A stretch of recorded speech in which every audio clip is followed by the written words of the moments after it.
하나님의 말씀, 우리에게 말씀해 주신 말씀은 창세기 9장 8절에서 17절까지의 말씀입니다. 창세기 9장 8절에서 17절까지의 말씀을 한 절씩 교독하겠습니다. 하나님이 노아와 그와 함께한 아들들에게 말씀하여 이르시되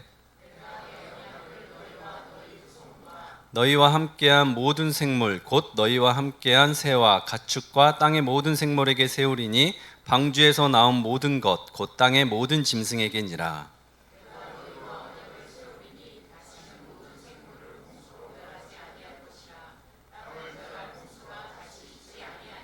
하나님이 이르시되 내가 나와 너희와 및 너희와 함께하는 모든 생물 사이에 대대로 영원히 세우는 언약의 증거는 이것이니라.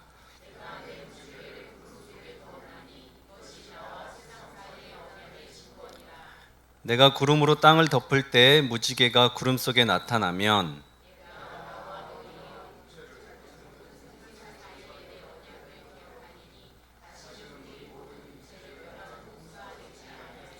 무지개가 구름 사이에 있으리니 내가 보고 나 하나님과 모든 육체를 가진 땅의 모든 생물 사이에 영원한 언약을 기억하리라.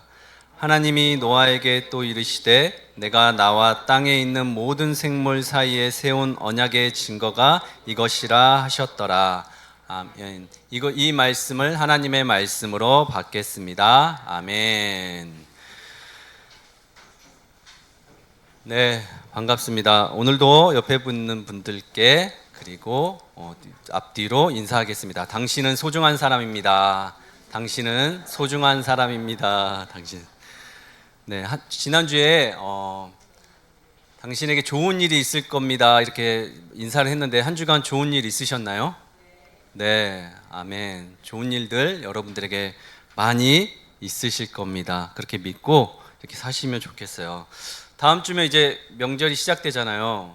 그래서 명절을 맞이해서 이발을 했는데 의견이 분분한 것 같아요. 저한테 5,000원 주고 잘랐냐고 그러는데 미용실에서 2만 원 주고 자른 머리입니다. 네, 이래봬도 네, 의견이 집에서도 나누고 이렇게 여기 오니까 또 청년들은 또 깔끔하다 그러는 분도 있고 머리를 도대체 왜 잘랐냐 뭐 이렇게 뚜껑 씌워놓은 것 같다고 그런 분들도 계신데 아무튼 제 머리 때문에 말씀이 가려지지 않았으면 좋겠습니다. 불편하신 분들은 최대한 말씀을 보셨으면 좋겠어요. 네, 당장 이번 주부터 명절 준비하느라 멀리 이제 가족들 만나고 떠나신 분들 계실 텐데 명절 귀신 틈타지 못하도록 이렇게 여러분들 먼저 말씀 위에 서서 이렇게 화목하게 하는 직분을 잘 감당하셨으면 좋겠습니다. 지난주에도 여러 피드백들 주셨는데 멀리 이제 선교의 땅에서도 선교사님께서 저에게 피드백을 주시더라고요. 저는 교회에 애정을 가지고 그한교회에 애정을 가지고 또 저를 사랑하는 마음으로 이렇게 하시는 말씀들 제가 잘 받아들이고 고치고 수정해서 저의 외모나 말투 때문에 하나님의 말씀이 가려지는 일 없도록 계속 수정하고 고쳐 나가도록 하겠습니다. 왜 이렇게 말씀들을 하시나 했더니 제가 이제 오늘도 어떤 청년이 그러더라고요. 제가 어렸을 때부터 부모님 말씀을 안 들어서 지금 이렇게 듣는 거다. 그래서 지금 잘 경청하면 좋겠다. 이런 얘기하면서 사람들마다 이렇게 부모님으로부터 누군가로부터 이렇게 조언을 듣고 해야 될 그 총량이 있나 봐요. 저는 여기 안에서 계속 그것들을 쌓아가고 있는 것 같아요. 그게 얼마나 될지는 모르겠지만 잘 듣고 고쳐 나가도록 하겠습니다. 제가 못 알아들으실까 봐 서론도 긴데 그것도 줄여가도록 하고 저에게 이렇게 말씀이 좋다고 해주시는 분들은 저는 제 말이 좋다고 생각하질 않아요. 하나님의 말씀이 여러분들에게 잘 전달이 되었구나 생각하니까 그런 이야기들도 잘 표현해 주시면 고맙겠습니다. 지난주 말씀 한번 정리하도록 하겠습니다. 인류의 첫 후손 아담과 하와 사이에서 두 아들이 태어났습니다. 가인과 아벨이 태어났죠. 근데 하나님께서 가인은 땅의 소산으로 먹고 사는데 가인의 제사는 받지 않으시고 아벨, 양을 치는 목자 아벨의 제사는 받으셨어요. 그래서 그것에 질투가 난 가인이 동생 아벨을 죽이는 첫 살인 사건, 죽이기만 하지 않고 그 사체를 은닉했습니다. 성경 어디에도 가인의 예물은 소중하지 않고 귀하지 않고 나중 것이라 받지 않았고 아벨은 첫 예물이었고 가장 귀한 것이었고 마음을 다해 드렸기 때문에 받았다라는 표현이 없습니다. 대개 그냥 예측해서 그렇게들 말씀하시죠. 그러나 성경을 보면 정확히 알 수 있는 게 있어요. 뭘 알 수 있냐면 가인이 어떤 사람인지, 아벨이 어떤 사람인지, 가인은 아벨은 하나님과 부모님과 또 형제끼리 어떤 관계를 맺고 살았는지는 성경을 조금만 깊이 들여다보면 알 수 있을 것이고 저도 그렇게 설명을 했습니다. 하나님께 우리가 드리는 제사, 예배, 예물, 헌물은 뭘로 드린다고 했죠? 어떤 종교적 행위나 물질로 드리는 것이 아니라 관계로 드린다고 이야기를 했습니다. 사랑하는 마음 전혀 없이, 서로 존중하는 마음 전혀 없이 드리는 형식적인 예배와 물질, 하나님께서 중요하게 생각하지 않으십니다. 하나님께 진정한 예배를 드린다는 것은 우리가 하나님과만 화목한 것이 아니라 나와 내 이웃들과도 화목한 것입니다. 한 주간 이 말씀 기억하시면서 서로들 화목하게, 화평하게, 그렇게 왜 웃으세요? 네, 지내셨죠? 네, 지냈습니다. 여기서 종교 생활을 열심히 한다고 해서 자동으로 되는 건 아니고 내가 예수님처럼 낮아져야만 그 직분을 감당할 수 있습니다. 오늘 말씀도 창세기 말씀인데 계속해서 창세기 말씀을 본의 아니게 묵상하고 있습니다. 언제까지 할지는 모르겠지만 이런 마음이 들었어요. 창세기가 끝나면 저도 끝났으면 좋겠다. 네, 좋은 일이 이제 시작되었으면 좋겠다 이런 마음도 들었고, 제가 홈페이지에 주보를 말씀을 토요일 날 오전에 올려요. 여러분들 혹시라도 그 전에 말씀을 같이 묵상하고 오면 더 도움이 되겠다 싶은 분들은 보시고 오셔도 좋습니다. 뭘 그것까지 보고 오느냐 그런 마음일 수도 있는데, 네. 오늘 본문도 신앙생활 하시는 분들에게는 너무나도 익숙하고 잘 아는 내용입니다. 크게 해석의 여지가 없고 반복되는 단어와 내용들이 있습니다. 크게 복잡하진 않고 요약해 보면 그래요. 하나님께서는 홍수 이후에 노아와 그의 후손들만 남았는데 이제 모든 생물과 온 땅에 일방적인 영원한 언약을 맺으시는데 그 언약은 다른 게 아니라 다시는 물로 심판하지 않겠다. 하나님께서 물로 홍수로 심판하고 나서 많이 후회하셨던 것 같아요. 왜요? 남은 사람이 정말 노아와 그의 가족, 방주에 탄 사람밖에 없는 거예요. 그래서 하나님께서 뭐라고 말씀하시냐면 다시는 이들에게 물로 홍수로 심판하면 안 되겠다 하시고 그 이야기를 지금 하시는 거예요. 그거에 대한 약속으로 하나님께서 증표를 하나 나타내시는데 그것은 바로 구름 속에 숨겨둔 무지개라고 오늘 이야기하시는 겁니다. 우선 오늘 본문 말씀 8절 말씀 함께 읽겠습니다. 시작. 하나님이 노아와 그와 함께한 아들들에게 말씀하여 이르시되. 아멘. 하나님이 노아와 지금 그의 후손들에게 말씀하십니다. 성경의 인물들이 나오면 그 상황은 나로 이렇게 적용해야 된다고 얘기했습니다. 나와 전혀 관련 없는 사람이 아니라 인물들이 나오면 나랑 적용하시고 성경 역사를 우리가 공부하는 게 아니라 남의 이야기 하려고 우리가 지식을 알려고 여기에 모인 것이 아니라 내 이야기, 나를 보려고 이 자리에 있습니다. 하나님의 말씀을 믿고 이제 살아남은 자들이에요. 다른 사람은 그럼 없었냐? 아무도 없었습니다. 노아밖에 없었어요. 괜찮은 사람이. 노아의 기본 의미, 이름의 뜻은 쉬다, 안식하다라는 뜻을 가지고 있어요. 이름은 그 사람의 운명과도 같죠. 이름은 누가 짓지요?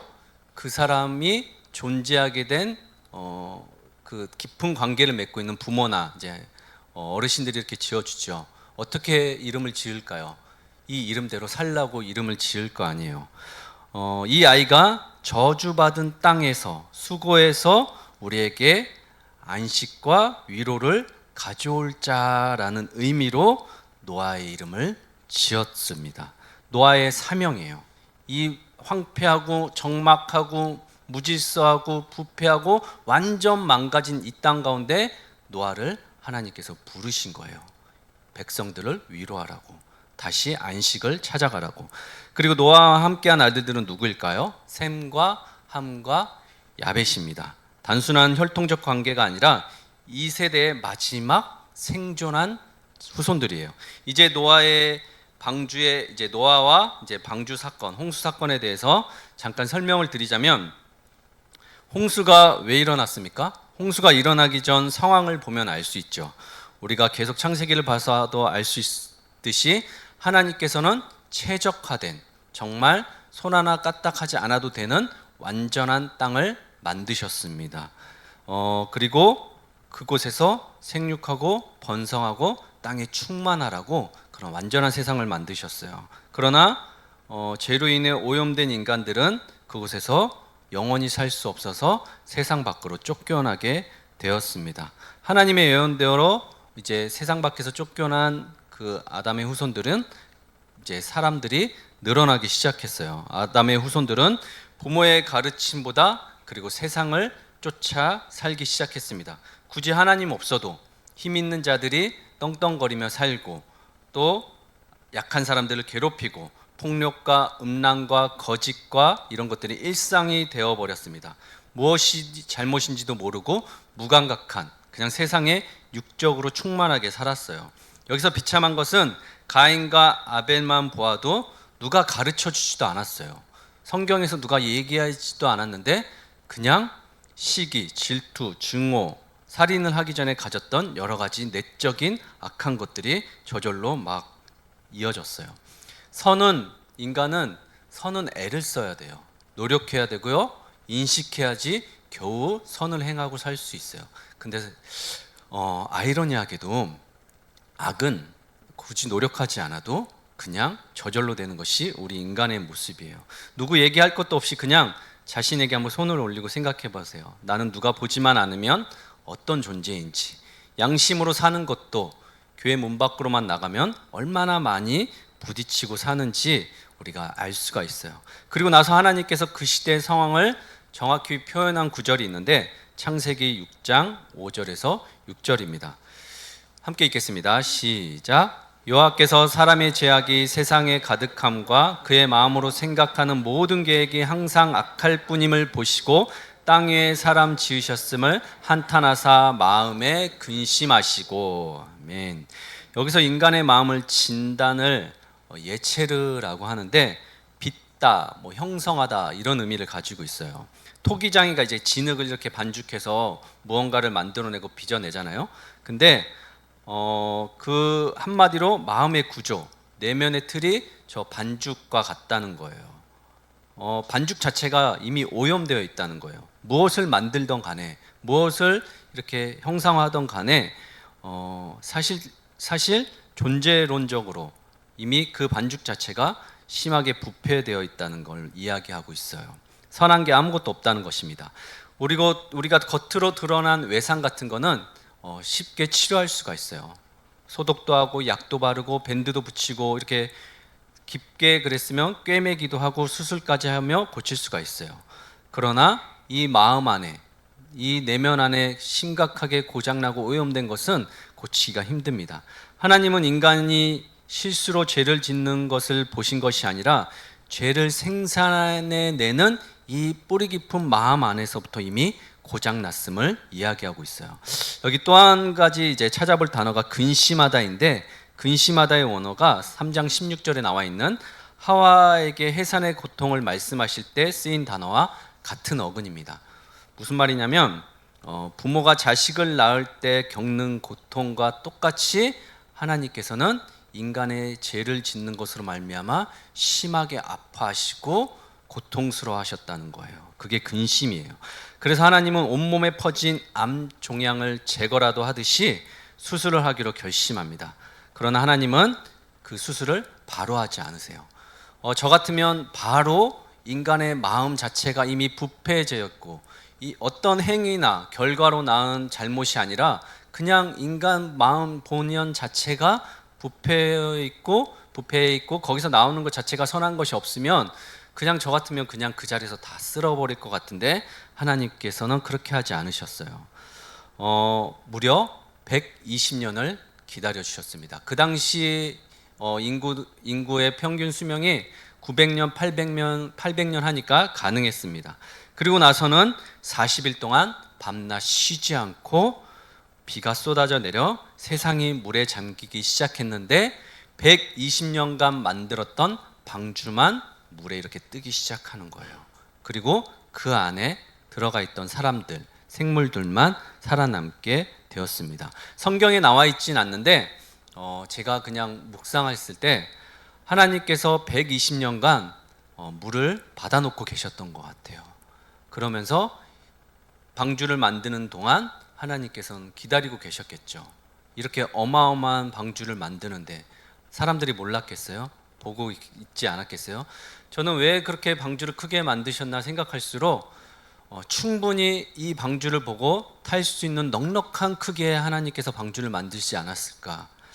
근데 노아와 그의 가족들만 타고 말았습니다. 그리고 나서 120년 동안 내리지 않았던 비가 한 번에 내리기 시작했습니다. 그리고 40일 동안 밤낮 가리지 않고 비가 내리니 그것이 이렇게 차기 시작했어요. 그렇게 비가 그치고 방주에서 나온 노아와 그의 가족들은 무엇을 제일 먼저 했냐면 하나님 앞에 제사를 드렸어요. 예배를 드렸습니다. 하나님을 믿는 모든 사람들의 정체성, 예배 제사라고 했죠. 번제는 제물을 남김없이 이제 번제를 드렸는데 제물을 남김없이 맹렬히 태워서 그 연기를 하나님 앞에 올려드리는 예배를 이렇게 드린 것입니다. 그것은 나의 모든 생명과 구원은 전적으로 하나님께 있습니다라는 고백을 올린 거예요. 그리고 이제 9장에서 11절까지 우리 9장 9절에서 11절까지 함께 읽겠습니다. 시작. 내가 내 언약을 너희와 너희 후손과 너희와 함께한 모든 생물 곧 너희와 함께한 새와 가축과 땅의 모든 생물에게 세우리니 방주에서 나온 모든 것 곧 땅의 모든 짐승에게니라. 내가 너희와 언약을 세우리니 다시는 모든 생물을 홍수로 멸하지 아니할 것이라. 땅을 멸할 홍수가 다시 있지 아니하리라. 아멘. 이 언약에 대한 원어는 베리트인데 여기에는 두 가지 의미가 있습니다. 자르다와 묵다의 의미가 있어요. 저게 언약이에요. 근데 고대 근동에서는 언약을 맺을 때 짐승을 이렇게 찢었다고 해요. 쪼갰대요. 그리고 사람들 앞에 이렇게 딱 놔두고 그 사이를 지나가게 했답니다. 무슨 의미겠어요? 언약을 어기면, 깨트리면 너희들도 이렇게 찢어지게 된다. 그런 무서운 경고의 메시지가 있고, 저 묵다는 이렇게 두 사람을 이렇게 쇠사슬로 이렇게 발을 이렇게 묶는 거예요. 하나로 연결하는 겁니다. 끊어지지 않게 우리는 서로 뗄래야 뗄 수 없는 관계이다. 평생 함께 간다라는 의미가 있어요. 베리트는 자르다와 묵다 이렇게 두 가지의 엄중한 경고성 메시지가 있어요. 결혼이 언약이라고 봤을 때 어떨까요? 이렇게 언약이라고 베리트라고 생각했을 때 절대 끊어지면 안 된다. 놓아지면 안 된다. 그랬을 땐 어떻게 된다라는 무서운 경고가 있어요. 근데 이 언약은 일반적인 계약과는 좀 관계가 달라요. 내용이 달라요. 언약과 계약과 차이가 뭐냐면 계약은 쌍방 간의 합의잖아요. 한 사람이 그 계약을 어겼을 때는 그 계약이 어떻게 돼요? 파기가 되죠. 없던 일로 되죠. 근데 이 언약은 아니에요. 이 언약은 쌍방 간의 합의가 아니라 일방적인 거예요. 하나님께서 혼자 하신 거예요. 사람들과 약속을 이렇게 하신 게 아니에요. 하나님 혼자 하나님께서 하신 약속인 거예요. 언약인 거예요. 그래서 누군가의 언약이고 약속이냐면 하나님 자신과의 한 약속이에요.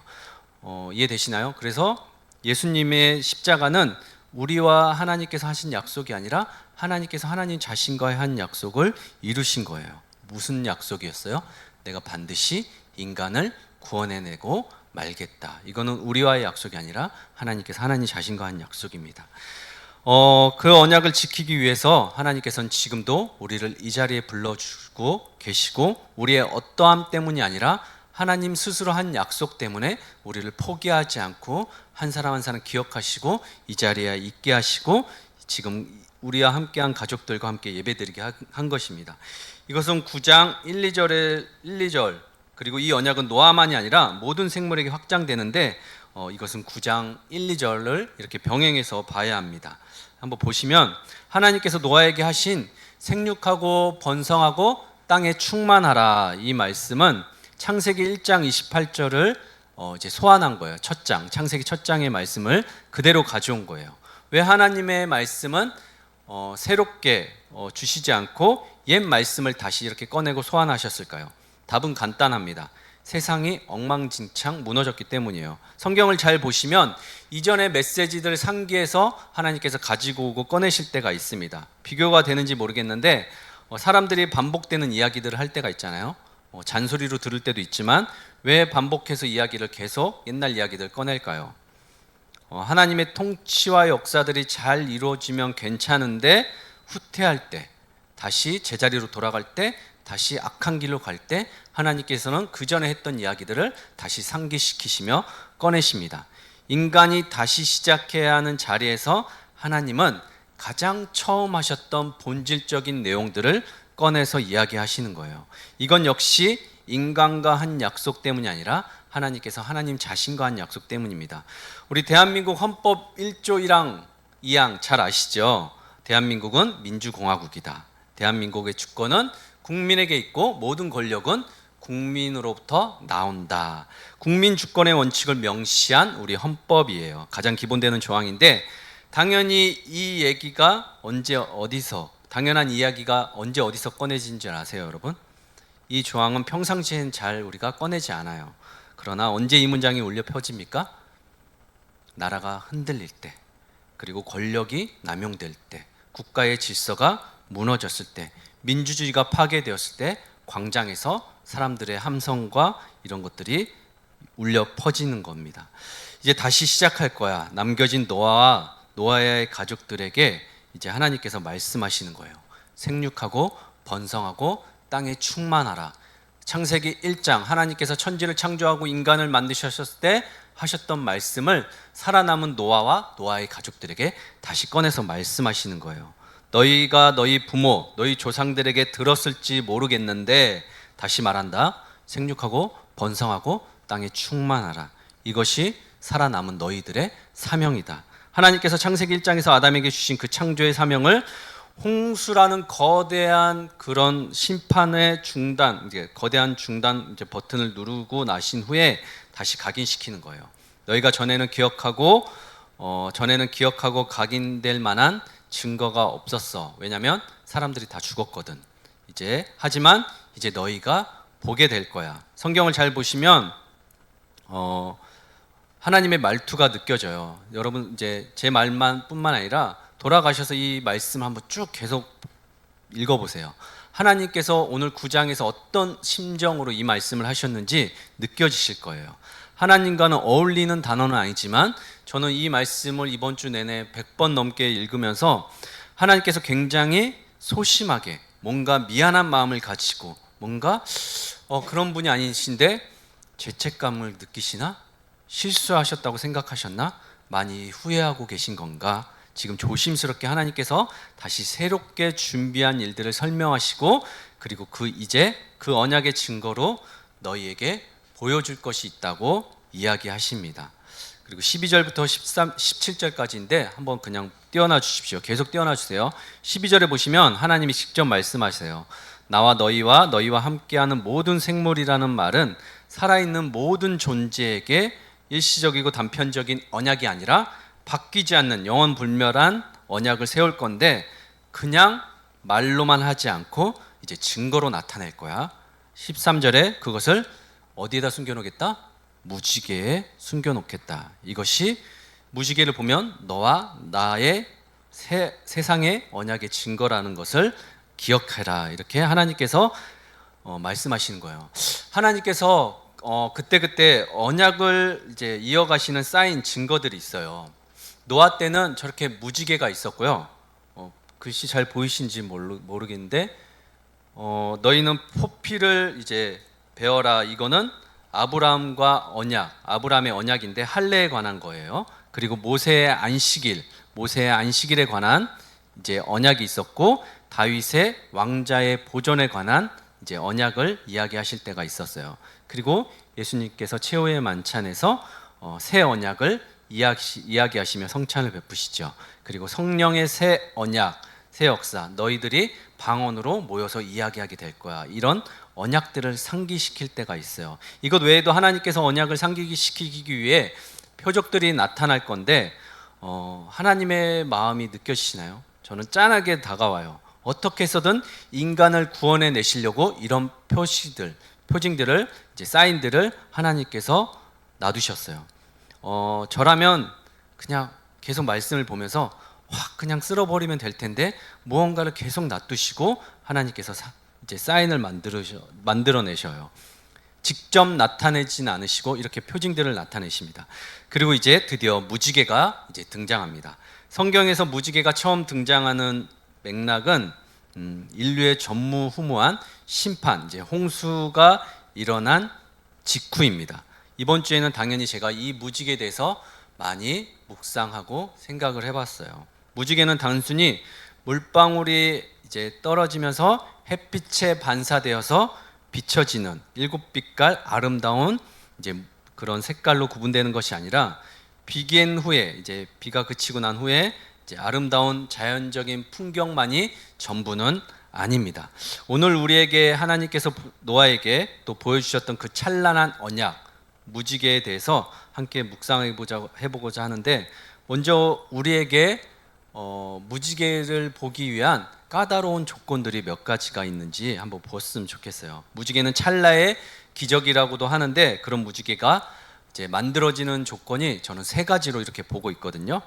여러분의 머릿속에 이제 한번 떠올려 보세요. 하얀 도화지를 이제 상상하시고, 무지개는 아무 때나 우리에게 그 얼굴을 보여주지 않으니까 자연의 정교한 톱니바퀴 속에서 이제 그것이 딱 맞아 떨어질 때만 나타나는 이 무지개가 어떻게 보여지는지 한번 보겠습니다. 첫 번째는 무지개의 생성의 조건은 만남이에요. 무지개는 물과 빛이 만나야 됩니다. 하늘에서 쏟아지는 차가운 비는 이제 공중에 물방울이 있어야 하고 그 물방울을 뚫고 가는 태양빛이 있어야 합니다.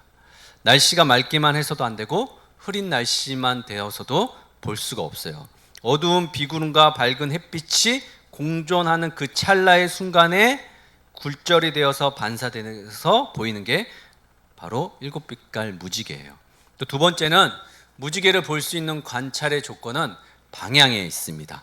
무지개가 만들어졌다고 누구나 볼 수 있는 건 아니죠. 태양을 등지고 있을 때에만 무지개를 볼 수가 있습니다. 여러분의 시선은 그리고 비구름을 향해 있어야지만 볼 수가 있어요. 태양이 절정에 달한 정오에는 잘 보기 힘들어요. 언제 볼 수 있죠? 아침 햇살이 뜰 때, 그리고 이제 저녁에 해가 질 때쯤, 늦은 오후에.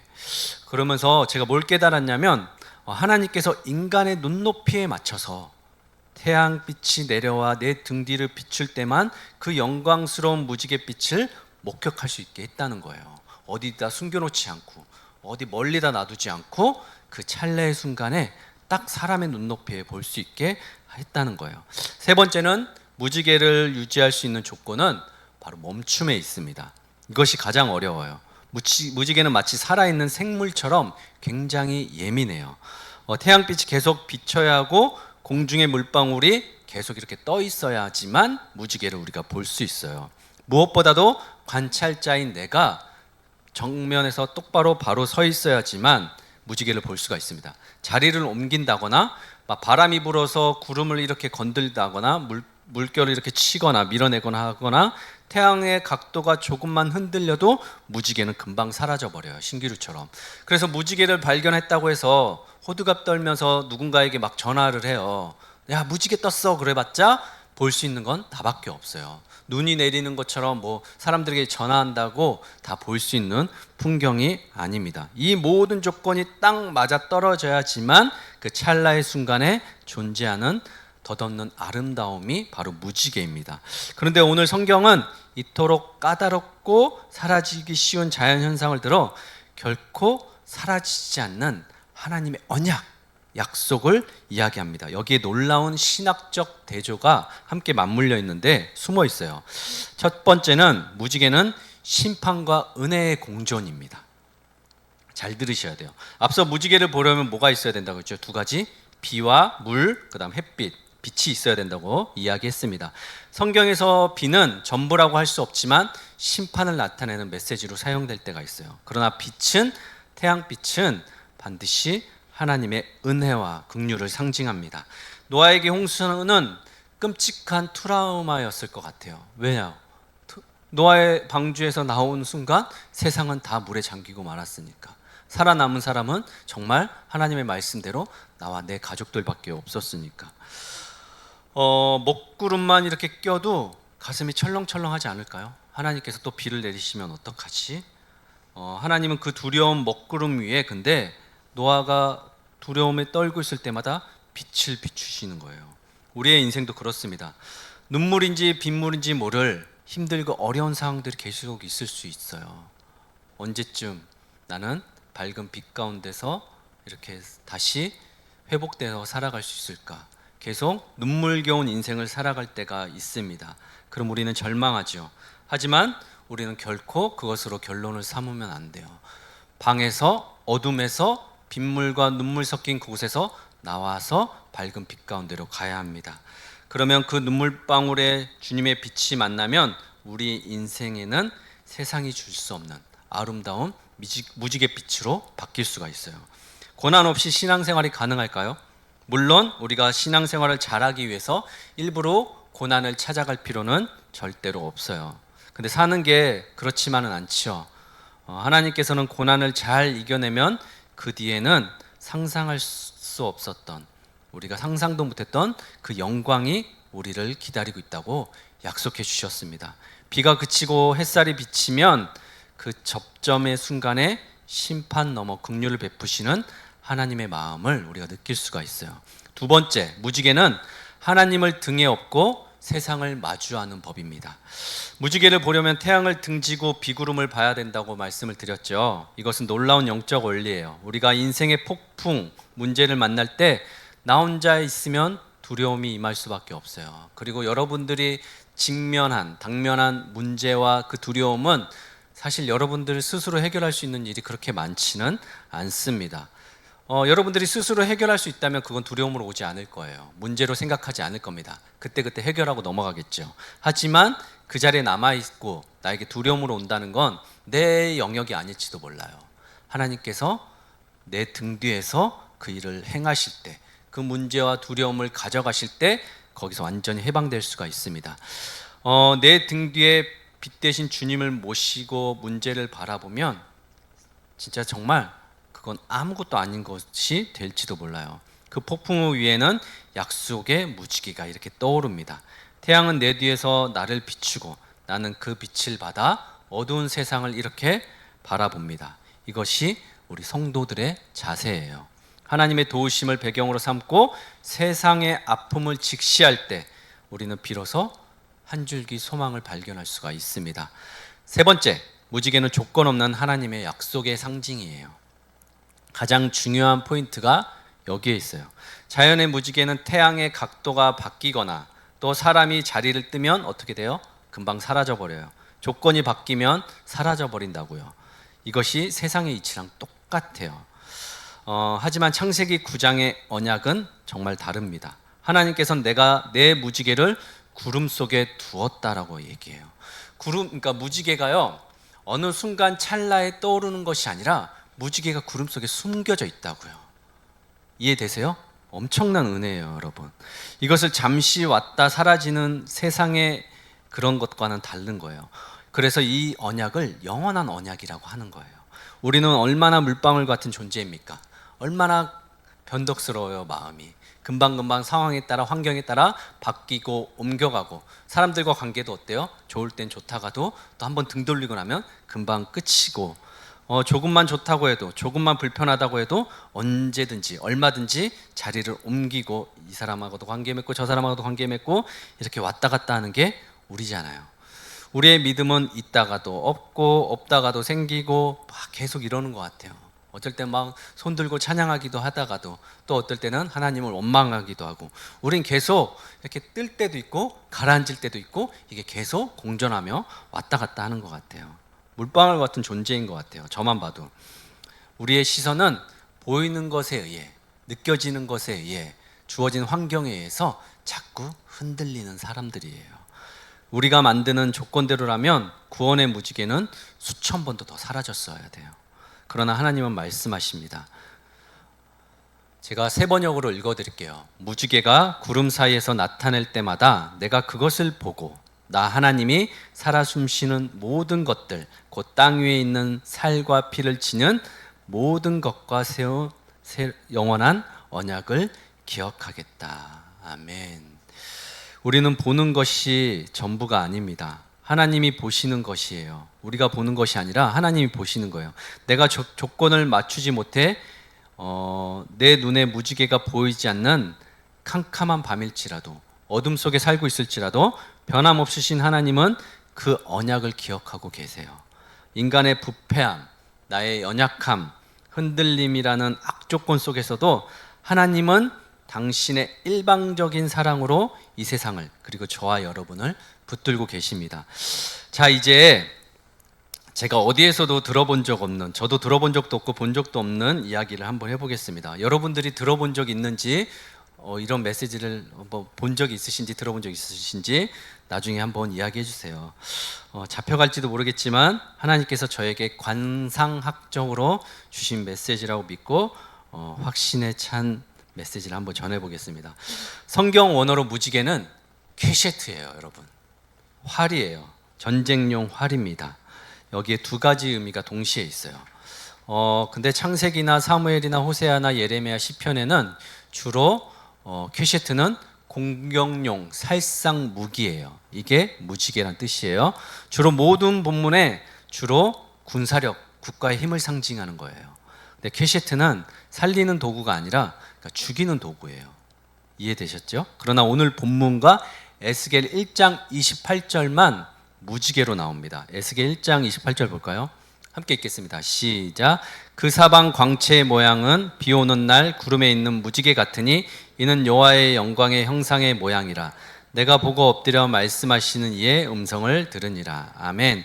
여러분, 에스겔서는 중요한데 이스라엘이 하나님에 대한 불신과 자신의 죄악들로 말미암아 이제 죽기 일보 직전이에요. 바벨론의 포로로 끌려가서 근근히 생명을 이제 이어가고 있을 때였습니다. 그럴 때 이제 하나님의 뭐만 남았냐면 심판만 남았어요. 이제 멸망만 당하게 되는데 아주 무거운 책이에요. 근데 그 상황에서 에스겔이 극적인 환상을 보는데 그것이 오늘 창세기 9장이에요. 하나님이 구름 속에 숨겨둔 무지개가 있다는 것을 발견하게 돼요. 하나님이 비록 심판을 행하시더라도 그 뒤에는 하나님의 자비의 언약 무언가가 있지 않을까. 나의 죄 때문에, 우리 이스라엘 백성들의 죄악 때문에 이렇게 포로로 끌려와서 죽기 직전에 있지만 그래도 우리의 죄악 때문에 이런 상황이 펼쳐졌을지라도 하나님의 마지막 자비와 언약의 약속의 말씀이 있지는 않을까 하고 에스겔의 환상 중에 이 창세기 9장 말씀을 보게 된 거예요. 하나님의 심판과 영광은 두려운 불과 같지만 그 주변에 감싼 무지개는 그분의 본성, 본심, 평화의 언약이 숨겨져 있다는 것을 발견하게 돼요. 그것이 바로 구원입니다. 이제 말씀을 맺도록 하겠습니다. 한번 따라해 보시겠습니까? 곡선의 사랑, 곡선의 사랑. 한번 따라해 보실게요. 곡선의 사랑. 사랑하는 여러분, 무지개가 어떤 모양이죠? 이렇게 돼 있죠. 이게 무지개를 보고 퀘셰트, 활을 이제 나타내요. 무지개를 통해서 활이 나온 거거든요. 왜 그렇게 곡선으로 되어 있을까요, 여러분? 생각해 본 적 있으세요? 무지개가? 고대 근동에서는 이 활을 이제 전쟁이 아닐 때는 집에 걸어두거나 창고에 걸어두었어요. 그럼 이 활은 전쟁용 살상 무기이긴 하지만 집에 걸어두는 순간, 창고에 놔두는 순간 이거는 그냥 장식용 물건에 불과해요. 그리고 이렇게 하늘로 향해 있다는 것은 평화를 상징하는 거예요. 이렇게 걸어놓고 있으면 내가 너희와 싸우지 않겠다, 전쟁하지 않겠다, 그러고 집안에 창고에 이렇게 모셔두는 거예요. 그냥 장식품이 되는 거죠. 무기가 아니라. 근데 하나님께서는 이 활을 하늘을 향해 이렇게 당기셨어요. 그리고 손을 놓고 정말 하늘로 향해 그 활을 쏘셨어요. 그리고 하늘에 있는 당신의 하나밖에 없는 아들에게 바치셨어요. 그리고 그 아들이 맞고 땅에 떨어져 피 흘려 죽으셨어요, 여러분. 그것이 바로 복음입니다, 여러분. 만약에 이 무지개가 땅을 향해 있었다면 하나님께서 땅을 향하여 인간에게 활을 쏘고 공격을 했을 거예요. 근데 하나님께서는 무지개를 이렇게 하늘로 향하게 하셔서 하늘로 향해 활을 당기셨어요. 그리고 인간이 아닌 죄는 인간이 지었어요. 홍수도 인간의 죄악으로 말미암아 물이 가득 찼어요. 근데 하나님의 심판을 누구에게 이제 하시냐면 당신의 하나밖에 없는 아들에게 하시는 거예요. 우리가 지금 물에 잠기지 않고 이렇게 나와 예배드릴 수 있는 것은 우리가 괜찮아서가 아니라, 우리가 죄인이 아니라서가 아니라, 우리가 반복되는 실수와 죄악과 하나님을 등지고 살아가고 있음에도 불구하고 하나님께서는 무지개 언약을 비구름 뒤에 숨겨놨기 때문에 우리가 이렇게 이 자리에 나와서 예배드리는 거예요. 희종 형제님, 이제 앞으로 하늘에 있는 무지개를 보면 하나님께서 나를 위해 구름 뒤에 저 무지개를 숨겨두셨구나, 이렇게 생각하시면 돼요. 그냥 자연적인 현상이 아니라 하나님께서 나를 위해 이 무지개를 숨겨두셨고 나를 위해 이 무지개를 하늘로 향하셨구나, 그렇게 생각하시면 됩니다. 그 활을 하늘로 당기셔서 당신의 하나밖에 없는 아들을 떨어뜨리시고 피 흘려 죽게 하셨어요. 이것은 소름 끼치도록 놀라운 복음의 기쁜 소식입니다, 여러분. 하나님께서 인간이 다시 언약을 어길 줄 알고 죄를 범할 줄 알고 처음부터 활을 사람이 아닌 하늘로 향하고 계셨던 거예요. 그래서 이 언약은 죽었다 깨어나도 이해할 수 없는 인간과 하나님 사이의 언약이 아니라, 하나님이, 그러니까 사람과 하나님과의 한 약속이 아니라 하나님이 하나님 스스로 하신 언약, 약속이 되는 거예요. 그러니 하나님은 거룩한 분이시기 때문에 자신과의 한 약속을 어길 수 없기 때문에 그것을 지키기 위해서라도 어떻게 해서든, 우리가 어떤 모양이어든 인간을 반드시 구원해 내고 마셔야 하는 거예요. 왜냐하면 그분은 거룩한 분이기 때문에 그 거룩함에 손상이 가면 안 되니까. 세상에서 정말 잘 바뀌지 않는 게 누구냐면 인간이에요. 인간은 아무리 말을 해도, 아무리 길을 안내해줘도, 아무리 길을 이제 이렇게 기적을 보여주고 그런다 해도 잘 바뀌지 않아요. 물로 홍수를 심판해 보세요. 그래도 잘 바뀌지 않아요. 아무리 외치고 실제로 보여주고 그래도 제일 바뀌기 어려운 게 인간인 것 같아요. 그러나 이미 만들어지고 태어난 인간을 어떻게 하겠어요? 심판할 수가 없죠. 후회하고 한탄해봐야 할 수 없잖아요. 할 일은 살 길을 열어주는 것밖에 없잖아요. 그래서 자신이 만들어놨다는 이유만으로 그 활을 하늘을 향해 쏘신 거예요. 이 하늘로 향한 활은 2000년 후 골고다 언덕에서 십자가 복음으로 완성되었습니다. 인간의 죄에 대한 진노의 화살이 결국 하늘을 향했고 그리스도께서 그 화살을 온몸으로 받아내셨어요. 그리고 그 피가 땅에 있는 사람들에게 기적적으로 7빛깔 무지개가 되어 오늘날 우리가 보고 살아요. 이건 기가 막힌 이야기입니다. 하나님은 여러분들에게 그런 존재예요. 당신이 만든 백성들 어떻게든 구원해내고 싶어 하시는 하나님의 표현이 오늘날 우리가 바라보는 진짜 무지개의 모습입니다. 그러니 함부로 나에게 혹은 사람들에게 활을 당겨서는 안 됩니다. 그 활자루는 하나님이 이미 쥐고 계시고 하늘을 향해 당기셨습니다. 우리는 그저 이 말씀을 아멘으로 받고 믿음으로 살아내기만 하면 됩니다. 이 시간 찬양하고 기도의 자리로 나아가도록 하겠습니다. 하나님의 약속 같이 찬양하도록 하겠습니다. 여호와는 너에게 복을 주시기를 원하며 너를 지키시기를 원하시며 여호와는 그 얼굴을 너를 향하여 드사 은혜와 평강 주시기 원하노라. 여호와는 너에게 복을 주시기를 원하며 너를 지키시기를 원하시며 여호와는 그 얼굴을 너를 향하여 드사 은혜와 평강 주시기 원하노라. 너를 보배롭고 존귀하게 여기시는 하나님이 내 삶 속에서 이 약속을 신실하게 이루시리.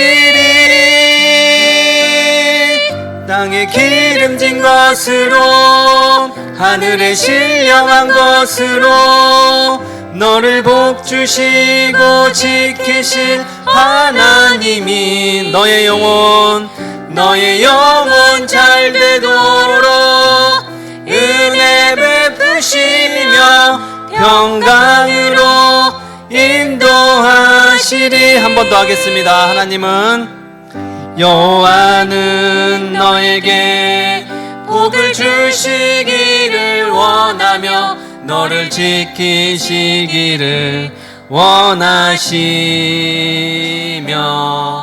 여호와는 나에게 복을 더하여 드사 은혜와 평강 주시기 원하노라.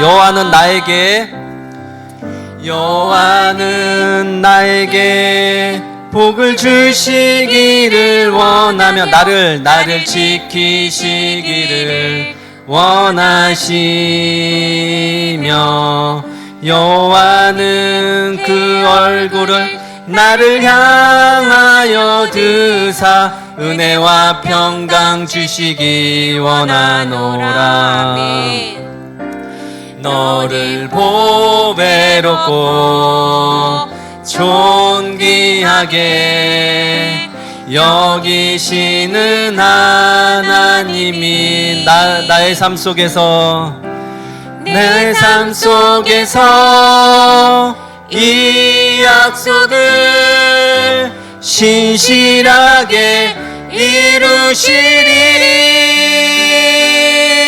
땅에 기름진 것으로 하늘에 신령한 것으로 나를 복주시고 지키실 하나님이 나의 영혼 잘 되도록 은혜 베푸시며 평강으로 인도하시니. 땅에 기름진 것으로 하늘에 신령한 것으로 나를 복주시고 지키실 하나님이 나의 영혼 잘 되도록 은혜 베푸시며 평강으로 인도하시리. 사랑하는 여러분, 이 시간 눈 한번 감아주실까요? 여러분, 아무리 폭풍과 몰아치고 세상이 다 물로 잠기는 것 같아도 그 먹구름 뒤에 하나님께서 무지개를 숨겨두셨습니다. 춥고 혹독한 겨울을 보내는 분 계시나요? 기억하십시오. 반드시 봄은 옵니다. 살아있는 동안 우린 비바람도 맞을 거예요. 그리고 우연인지 뭔지 모르게 무지개도 보고 살겠지만 우리가 하늘로 올라가는 날, 영원한 그날에는 우리가 무지개를 타며 아무 근심 걱정 없이 행복하기만 할 것입니다. 우리 모두에게 그날이 예비되어 있습니다. 우리 주님 곧 반드시 오십니다. 이 시간 한 가지 놓고 기도합시다. 어떤 상황 속에서도 구름 뒤에 무지개가 감춰져 있다는 것을 기억하게 하여 주옵소서. 나와 내 가족을 위해 정말 형언할 수 없는 완전한 아름다움이 예비되어 있음을 신뢰하게 해달라고 이 시간 우리 주님의 이름 한번 부르고 간절히 기도하도록 하겠습니다. 기도하겠습니다. 살아계신 아버지 하나님, 이 시간 가운데 하나님의 말씀을 받습니다. 하나님, 구름 뒤에 무지개가 숨겨져 있음을 압니다. 하나님, 우리가 아무리 비바람을 맞고 아무리 어렵고 험난한 세상을 살고 힘겹게 하루하루 버티고 있을지라도 하나님께서 우리 구름 뒤에 무지개를 숨겨두셨습니다. 그리고 그 활을 하늘에 계신 주님의 하나밖에 없는 아들에게 당기셨음을 믿습니다. 주님께서 우리를 위해 피 흘려 죽으셨습니다. 우리의 모든 죄악과 허물을 위해 당신의 하나밖에 없는 아들이 그것을 감당하셨음을 믿고 나아갑니다. 하나님, 소망 없이 살지 않게 하여 주옵시고 믿음 없이 살지 않게 하여 주옵시고 우리가 보이지 않으나 우리가 살아계신 하나님을 의지하며 살아갈 수 있도록 도와주시옵소서. 보이는 것은 잠깐이요 보이지 않는 것은 영원하리라 하신 주님의 말씀 기억하면서 우리가 그 말씀 가운데 늘 서 있고 살게 하여 주시옵소서. 설 명절을 맞두고 이제 여러 사람들 지나가면서 만나게 될 텐데 우리 가족들에게 화평의 복음을 전할 수 있게 하여 주시옵소서. 우리만 자적하고 살아가는 것이 아니라 정말 힘들고 어렵게 하루하루 살아가는 이들에게 주님의 그 사랑과 은혜가 풍성한 무지개를 우리가 전하며 살아갈 수 있도록 도와주시옵소서. 그런 날이 하루속히 올 수 있도록 우리 가운데 함께하여 주시옵소서. 주님이 일하실 것을 믿습니다.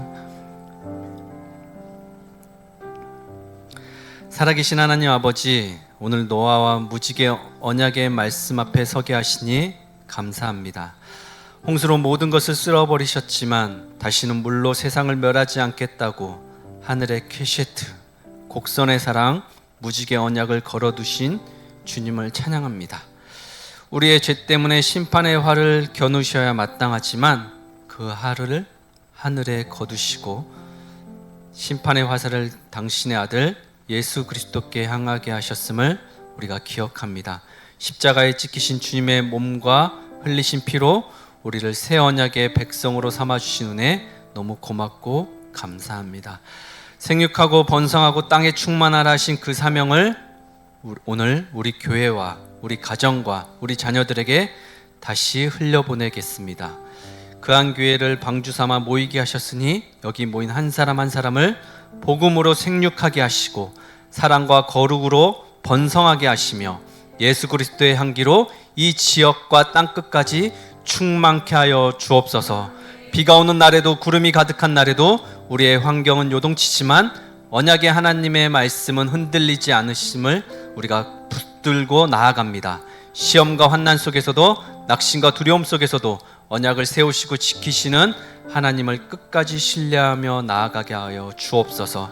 이제 우리의 남은 생애가 심판을 피한 인생으로 끝나는 것이 아니라 언약을 전하고 복음을 나누고 하나님의 사랑을 곡선처럼 부드럽게 흘려보내는 그런 인생이 되게 하여 주옵소서. 그렇게 일하실 주님을 믿고 의지하며 살아계신 예수님의 이름으로 기도드립니다. 아멘.